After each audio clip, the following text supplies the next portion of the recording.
Hello, welcome to Test Break and Learn. My name is Nick. I'm going to try and start a weekend electronics lab. I hope you'd like to join this journey. I will document my journey from this starting point, and we'll see how far this will take me. As you can see, this is a picture of my setup right now, my desk. I had ordered a oscilloscope, power supplies, some tools. I got my first microcontroller over 12 years ago, and Arduino Uno.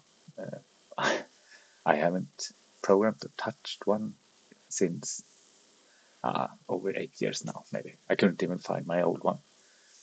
I got a ESP32 C3, this one blinking here. And I wanted to learn electronics and what happens in circuits, and this is a new start on that. I used to follow tutorials and copy the examples. I changed a few values, got it working, but it wasn't my ideas. I just went on to the next project without even thinking what happened and why things happened. If I didn't do my own things. This is my project for learning why things happen and get a deeper understanding of electronics. These are the things I want to learn how to use and build my own circuits, maybe repair stuff. This is my disk right now. It's just a picture actually. And this is the code running on this ESP32. I had a lot of trouble getting this working. Last time I programmed an Arduino, I used Arduino's IDE. I started with an Arduino's IDE now as well, but I knew I wanted to use VS Code instead. So I tried Arduino's IDE first, just to get this board working, see if I could connect to it. I had some troubles. I didn't choose the correct board at first. I had to download SPIF's drivers. I had the wrong drivers for the USB part. At least this one. It didn't say Microsoft. I had to download a program to change this. I found this.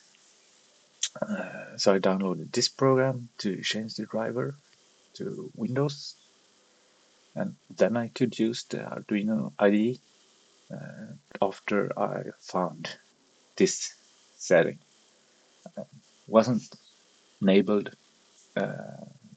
I found some sites said that you had to enable this one. No, I didn't find the site. I found this manufacturer of the board I'm using. I found this their wiki page, and it said clearly here you need to enable this. I didn't do it from the beginning. When I did, it started working. I went over to VS Code, but I couldn't get it working. I spent a lot of hours searching. Turned out I was not using these flags. You need to use these flags in your ini file. Yep. And you need platform IO inside VS Code. I can start there. This one, you go to extensions, platform IO, you install this one, you get this alien head. You go down to this open menu. You can start your project. Test. You do just to show you DSP 3, this one. Arduino's framework, and you press finish. You get a standard file. This is what you get from the beginning. I had to use this to get it working. I had this I added before.